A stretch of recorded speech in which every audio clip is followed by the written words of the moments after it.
Chapter 1. Once there was this lovely caterpillar couple. Molly, the female, was a beautiful green, and the love of her life, Malcolm, was a bright yellow with black stripes.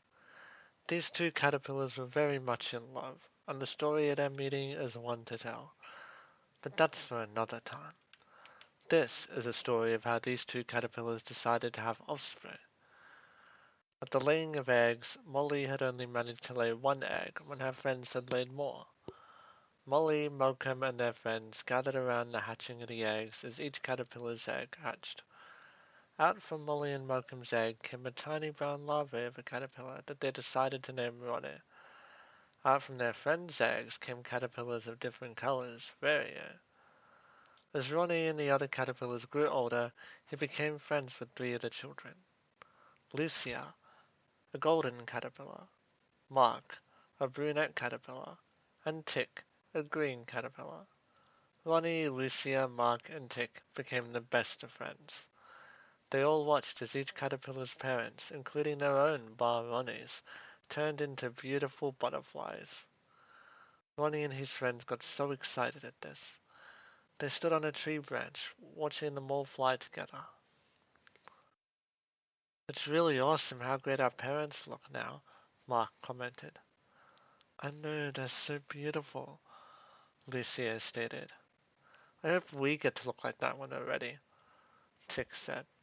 "Hope?"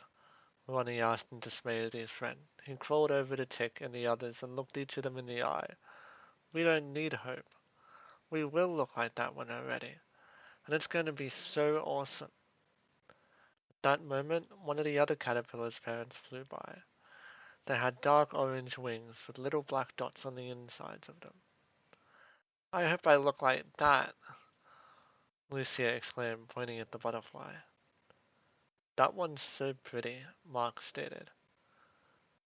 "You're so pretty," Ronnie said, staring at Lucia. "What?" Mark asked. "What?" Lucia repeated, Mark turning her head to look at Ronnie. Ronnie noticed that his two friends were staring at him. "I said, yeah, so pretty," he lied. Just at that moment they realized their other friend was awfully quiet, which was strange for Tick. Tick would have made some weird comment or completely blurted out how Ronnie felt about Lucia. After all, Tick was Ronnie's best friend, and he told that caterpillar anything. The three friends turned to look in the direction Tick was, and saw he was nowhere to be seen. "Oh no, Tick's gone missing," Lucia screamed. "Trust him to go missing at such a time," Mark trailed off. "Guys, wait," Ronnie said as he crawled over to the spot where Tick was and poked his head under the branch. He was ready. Mark and Lucia crawled over to Ronnie and poked their heads under as well. They noticed a silky white cocoon with a hint of yellow had been formed on the underside of the branch. Tick's cocoon. Tick was finally ready to become a butterfly. The three caterpillars gave a huge smile as Molly rushed towards them. "Ronnie, Ronnie, come quickly," she hollered at her son. "What is it, Mum?" Ronnie asked, running over to his mother and following her to another branch. "Look, it's so exciting," Molly told him, poking her head under the branch they were on. Ronnie poked his head under the branch as well and saw a brown cocoon. He knew this cocoon well, though. It was his dad's. He noticed that the cocoon was slowly starting to crack. This meant Malcolm was ready to emerge from his cocoon. Ronnie was finally going to see one of his parents become butterflies. But a terrible storm started brewing. Raindrops fell onto the branch heavily beside them with a few hailstones. The wind picked up and Malcolm's cocoon began swaying fast. Ronnie saw two little black legs struggling to break free of the cocoon, but the wind was too strong. "Stay back, Ronnie," his mother told him, pushing him further back towards the stem of the tree. Molly and Ronnie watched as Malcolm's cocoon swayed in the wind, but the wind had picked up even more. They saw the cocoon break free of the branch and fall to the ground as the storm eased off. The two caterpillars ran to the branch and looked down, in hopes of Malcolm managing to break free before the cocoon hit the hard pavement on the ground. Ronnie looked up to the sky as Molly looked down at the ground. "One of those butterflies, Dad?" Ronnie asked his mother, pointing to a flew of butterflies that flew past. I wish they were, son, Molly said with a hint of sadness in her voice. What do you mean you wish they were? Ronnie asked as he looked at his mother. He noticed she was staring down at the ground, so he followed her gaze. What he saw shocked him. There it was on the hard pavement, his dad's cocoon, split open, with two of his legs in one part and the other two in the other part. No, Ronnie said. I'm so sorry, Ronnie, Molly said, crawling over to her son, giving him a hug. I wish I could help you. Wait, what do you mean, Mum? Ronnie asked, letting go of the hug. Molly just simply pointed up at a gold cocoon that was open and looked deep in her son's eyes. Ronnie knew what that meant. That meant that she was ready. You can't do it now, Ronnie complained. Not after what just happened. Sorry, Ronnie, Molly said, holding her son's shoulders. When a caterpillar is ready to turn into a butterfly, they have to get in a cocoon as soon as possible. I promise I will emerge for you. I'm not going to leave you, Ronnie. And with that, she gave Ronnie a kiss on the forehead and crawled up the tree and into her cocoon, closing it up. Ronnie stood there staring up at his mother's cocoon, tears in his eyes. How could she enter her cocoon at a time like this? He ran back to his friends. After all, Mark and Lucia would be able to help him. But when he got to where they were, he noticed that in place of Mark and Lucia were two cocoons. No, this couldn't be happening. Even his best friends were ready to become butterflies before him. And now he had no one to talk to about the death of his father. He crawled down the tree and onto the pavement. He crawled up the nearest building and sat in the corner of a windowsill, crying his eyes out.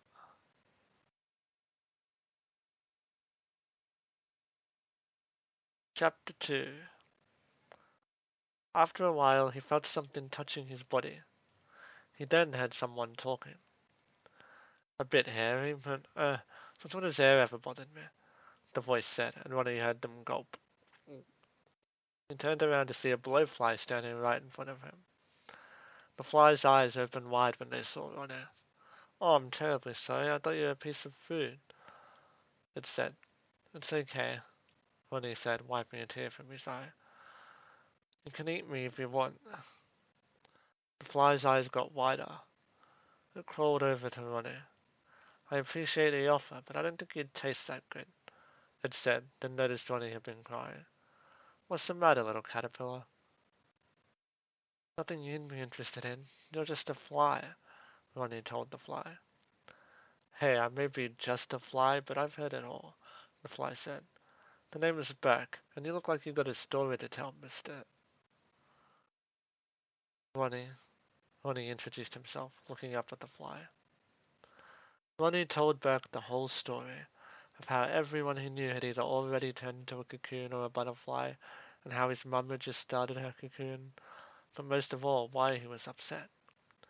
How he was so close to seeing his father emerge from his cocoon, but instead he saw him die. You know what it sounds to me? Burke told him. What? Ronnie asked. Sounds like you're just a late developer. There ain't nothing wrong with that, Burke replied. So you know what I'd do? What? Ronnie repeated himself. I'd go back there to that tree and figure out what it'd take to get you ready to make a cocoon. And then you know what I'd do when I was in that cocoon? Burke told him. Ronnie looked at Burke. I'd think about your pappy, Burke said. No matter how hard it is, think about how you ain't gonna let him down. Become the most beautiful butterfly of them all through thought. Then I'd ask that girl out. Go back? Ronnie asked. But I don't think I can right now. Well, no worries. I know a safe haven where you can be alone with your thoughts. Jump on, Burke offered. Ronnie thought about this for a moment, then took a look at the tree he came from. He knew he wouldn't be able to handle going back. All his friends and his mother were entombed in their cocoons, and he had no one else there to talk to. This Burke character might have been a fly, but he was the closest thing Ronnie had to a friend right now. Sure, Ronnie said as he climbed onto Berg's back. Whenever you're ready to come back here and make a cocoon, you just let me know. Berg told him as he flew away with Ronnie on his back. Weeks passed, and a butterfly emerged from each cocoon over time. Mark emerged as a bright red monarch butterfly. Tick emerged as a bright yellow butterfly. Lucia as a snow white butterfly, and Molly emerged as a beautiful pink butterfly. But there seemed to be someone missing. Lucia, Mark, and Tick sat on a branch, trying to think. Then Tick managed to remember. Ronnie, he said. That's right, Ronnie's not a butterfly yet, Lucia exclaimed. Then where is he? Mark asked, looking around. Look, there's his mum, Tick said as he noticed Molly flying by. Maybe she knows. Ronnie's mum, Lucia called as she flew over to where Molly was. The two butterflies hovered in the air. What is it, Lucia? Molly asked. Do you know where Ronnie is? Is he a butterfly yet? Lucia asked her. I'm afraid I haven't seen him since I emerged, sweetheart, Molly said. I'm terribly worried about him. If you do see him, let me know, will you? Hey, Lucia, Mark called from the branch. Come see what Tick found. Lucia and Molly flew down to the other butterflies and noticed what they saw. A solid dark brown cocoon hanging from a single branch. Molly then realized what branch this was. This was the branch Malcolm had made his cocoon on, which could only mean one thing. Kids, I think I know where Ronnie is, she told the other three. No way, Tick shouted. All right, Mark exclaimed. Oh my gosh, is that Ronnie's cocoon? Lucia squealed as she began flying toward it, but Molly stopped her. I think it's best we leave him, don't you? She said, pushing Lucia back. Yeah, Lucia replied. Tell him to come see us when he emerges. Yeah, Mark said. I wonder what kind of butterfly he'll look like, Tick said as the three flew away. Molly flew down to the cocoon and hovered in front of it. She smiled at it, knowing this was her son's, knowing he wanted to complete what her husband didn't. As she smiled at the cocoon, she reached out to touch it, only to feel it wasn't silky. It was stringy. Her smile suddenly faded. She knew what this meant. She also knew what this meant for Ronnie. It must be his mother, said a voice from the branch. Huh, Molly screamed as she flew backwards. She looked on the branch and saw a blowfly. She eyed it suspiciously. Sorry, I didn't mean to scare you or nothing, it said. Just come to check on him. Pointed at Ronnie's cocoon. Molly looked at her son's cocoon, then back to the fly. I'm Burke, the fly introduced itself. I met Ronnie when you were all in your cocoons. How do you know my son? Molly asked, flying up to the branch to sit next to Burke. He was having a little cry on the windowsill I frequented some weeks back, Burke explained to her. I almost mistook him for some food. He then proceeded to tell me everything that happened. Why didn't he come back? Molly asked. He couldn't handle coming back. Being around caterpillars who were already in the cocoons when he wasn't, Burke explained. So I took him back with me and told him he could come back when he was ready. Apparently, he was ready. Your son's gonna make one hell of a butterfly, Missy. Molly turned her head away at that last sentence. Burke noticed this and stirred up.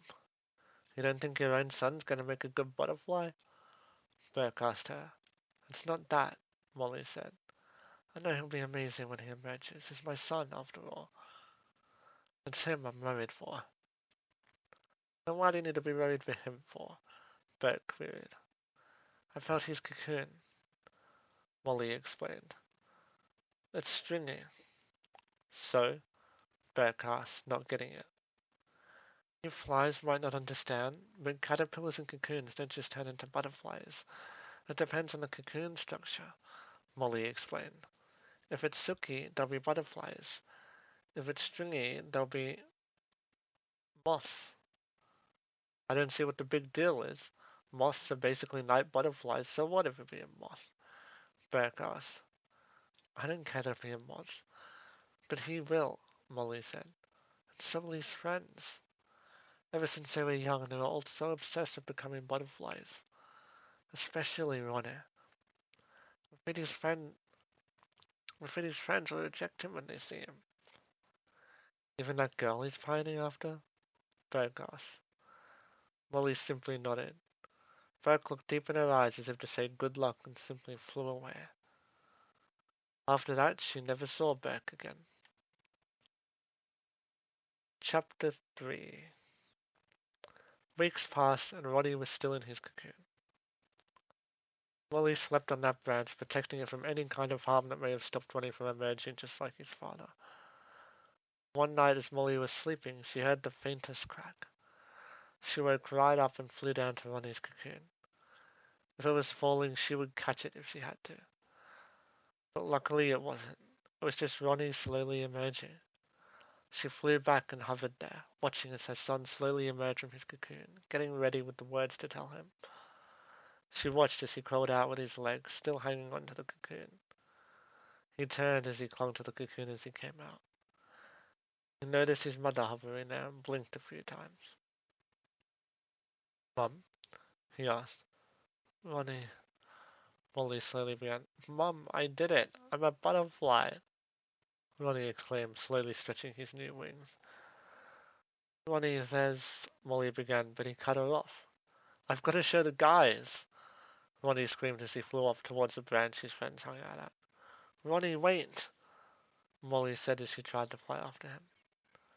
Ronnie made it to the top branch where they all hung out and noticed Lucy and Mark and Tick asleep. He landed on the branch and slowly crawled up to them. Boo! He screamed, waking the three up.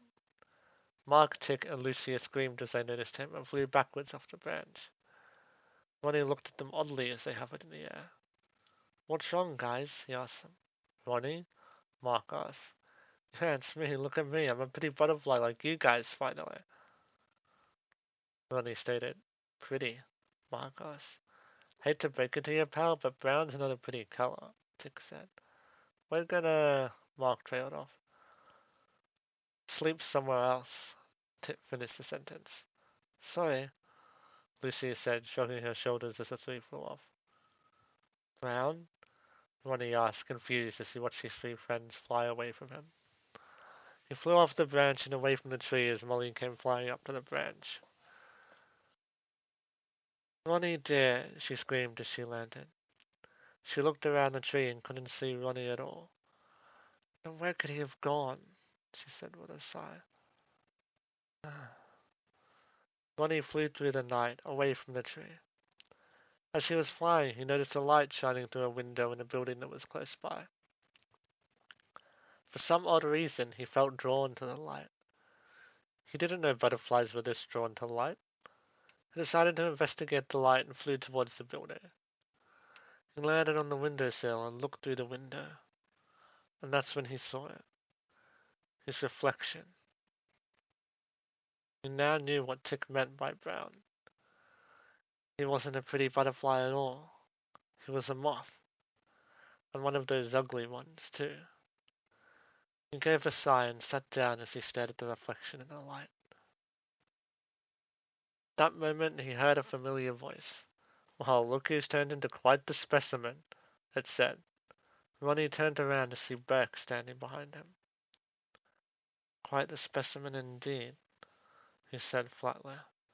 Oh, now why so glum, chum? Burke asked. Isn't it obvious? Ronnie asked. I'm a moth. Big deal, kiddo, Burke stated. It is a big deal, Burke, Ronnie said. Humans will hate me. My friends won't want anything to do with me. And most importantly, the girl I love is not only a butterfly, but she also is part of the group that wants nothing to do with me. Calm down, kiddo, Burke said. Look at me. I'm a blowfly for crying out loud. The worst kind of fly there is, probably. But I still cope. Humans hate me, I just avoid humans. Friends want nothing to do with you. I don't need friends. And as for love, I haven't found it yet, but I know it'll come. Love works in mysterious ways. So, you see, being a moth ain't so bad. Apart from not being attracted to light, what do butterflies have that moths don't? Humans loved him, Ronnie stated dryly. Like I said, avoid humans, so minus that. Burke said, look, what I'm trying to say is a moth is still a butterfly. Just a unique type of butterfly. So think of yourself as that. A unique butterfly. Burke went to ready his wings and fly off, but just before he did, another moth came flying down towards them and landed on the sill in front of Ronnie. I knew I was attracted to something down here, she said to Ronnie. Yeah, it's the light, Ronnie said, dully pointing behind him. I wasn't talking about the light, the other moth said, wiggling her furry eyebrows at Ronnie. What did I tell you, kid? Burke said as he flew away into the night.